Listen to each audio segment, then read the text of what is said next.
principe de ce jeu où vous allez pendant une journée être vraiment immergé, c'est vous qui allez devenir les acteurs de la BioVallée. Vous allez être répartis en 6 équipes. Chaque équipe représentera une entreprise. À votre avis, ce qui va sortir comme synergie? La gestion du verre aussi.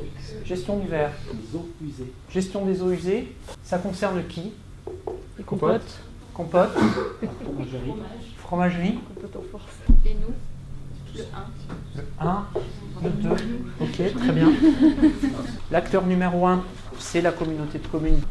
Vous allez avoir un rôle de facilitateur pour débloquer les situations, pour proposer des solutions. L'acteur numéro 2, c'est l'usine de compote. Moi, ce qui m'intéresse, je suis le PDG, j'ai 30 secondes. Là, votre intuition, là, qu'est-ce qu'on va réussir à faire dans ce programme d'écologie industrielle? Des choses qui peuvent être faites avec d'autres entreprises, qui peuvent être mises en commun déjà. La presse à balles, la STEP, qui est sous-utilisée parfois et surutilisée pendant 2 mois. La troisième, c'est la coopérative fromagère. Ce qui est dérangeant, c'est qu'on envoie de l'eau à traiter jusqu'à... Si on regarde, on a 200 mètres cubes par jour qui coûtent déjà 18 € le mètre cube, uniquement par jour. Chacun, tous les jours, prend individuellement. Ça va faire 40 000. En consignant 3 millions de bouteilles, on économise 1 million d'achats de bouteilles neuves. Donc en fait, c'est le kiff. et du coup, l'opération est transparente. Sauf là où on a un intérêt, c'est si la Comcom nous exonère de la taxe. On va essayer d'être là pour vous aider à mettre en place des solutions qui permettent de valoriser vos déchets. C'est-à-dire qu'à partir de maintenant et suite à cette réunion, les groupes vont pouvoir se réunir et commencer à négocier et à dire quelles sont leurs opportunités et leurs contraintes. Sachant qu'on essaye quand même tous de ne pas concentrer et de mettre des prix quand même relationnels. L'objectif, c'est de réfléchir à quels moyens on pourrait pour récupérer vos cartons. On va monter ce scénario-là et voir si c'est réalisable ou pas. On va falloir parler d'argent, j'imagine, au bout d'un moment. Il faut qu'on rentre dans une négociation avec eux, parce qu'on ne peut pas accepter des prix. Sur la suite et la fin des opérations, à 15h10, on se retrouve tous ici. Et là, vous présenterez les synergies. J'ai ramené la directrice financière. Voilà.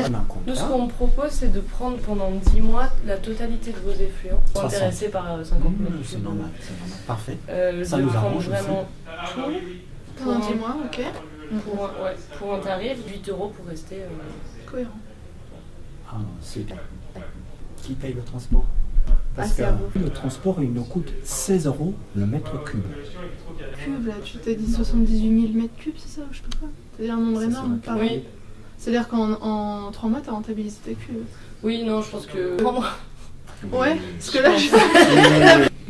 Qu'est-ce qui va se passer le jour où les bactéries de monsieur viennent infecter la station d'épuration de l'usine de compote? On de la est boîte, je responsable. ne sais plus en fait. On aurait pu faire en fait 10 mois par an vers Compote.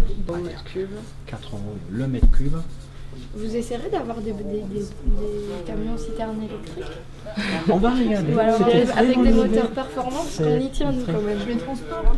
Lancer une start-up qui s'occuperait d'un lavage de ces bouteilles sur site. Enfin, c'est une unité mobile de lavage. En attendant, ça permettrait quand même donc de favoriser 2 emplois. On avait un problème sur le traitement des eaux au niveau de la vallée. Ce qu'on a imaginé en fait, c'était que la fabrique de compote, elle pouvait, parce qu'elle avait aussi une STEP, donc prendre de l'eau de la fromagerie pour la traiter. Maintenant, je vais vous donner les noms. C'est Charles et Alice. Je ne sais pas si vous connaissez Charles et Alice. C'est une marque de compote bio. C'est le leader français de la compote bio, donc c'est eux. La fromagerie, c'est une fromagerie de Picodon qui s'appelle Eurial. C'est la grosse coopérative de fromage à Cré. Voilà, à travers cette synergie, toute la philosophie de l'écologie industrielle est bien résumée.